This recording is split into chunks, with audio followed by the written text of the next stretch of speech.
Well, it was part two of the 2023 Republican presidential debates, which included some not so flattering highlights.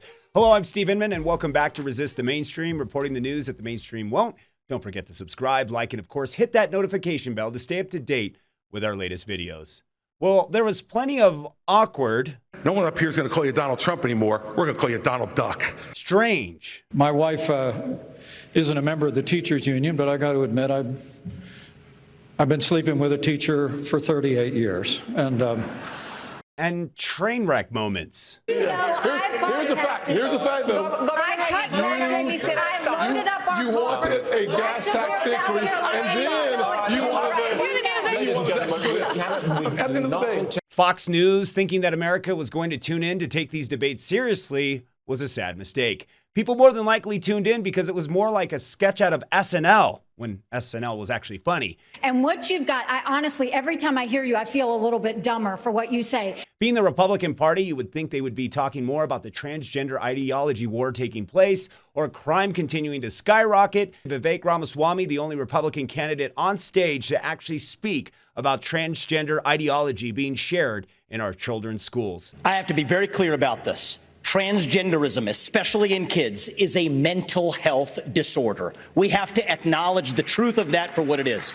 I met two young women early in this campaign. Specifically on parental rights in schools. Parents have the right to know. And you know what the hypocrisy of this is? Even New Hampshire failed to actually get past a piece of legislation here. The very people who say that this increases the risk of suicide are also the ones saying that parents don't have the right to know about that increased risk of suicide. And I'm sorry, it is not compassionate to affirm a kid's confusion. That is not compassion, that is cruelty. I met two young women, Chloe and Katie, early in this campaign, who are in their 20s, now regret getting double mastectomies and a hysterectomy. One of them will never have children. And the fact that we allowed that to happen in this country is barbaric. So I will ban genital mutilation or chemical castration under the age of 18, and parents have absolutely the right. Would you try to pass a federal law that says parents should have that right? We are going to require states absolutely have to follow that through.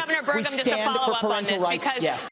Honestly, I think you can agree with me. This was perhaps the worst debate I've seen on stage, from rhinos posing as patriots to the people just telling us what they think we want to hear.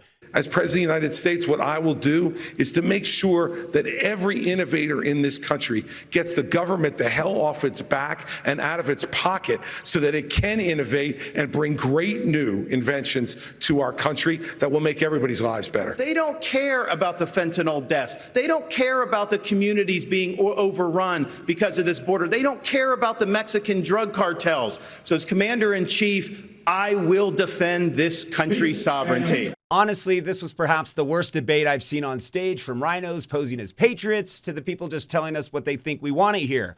Honestly, I felt like they were all AI speaking points, all artificial, no intelligence. And let's not forget, the one topic they couldn't stay away from: Trump. And Donald Trump should be here to answer for that, but he's not.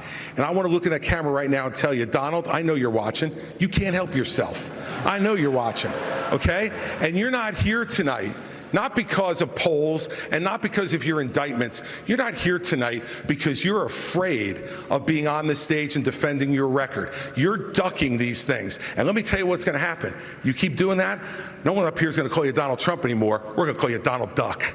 You know, it's pretty obvious that Trump still lives rent-free in the mind of Chris Christie. After all these years, he still hasn't forgot the loss he took many years ago. And stop this childish back and forth between the two of you. No one up here is going to call you Donald Trump anymore. We're going to call you Donald Duck. And still running for president. He might have a better shot running for the Democrats. Who knows?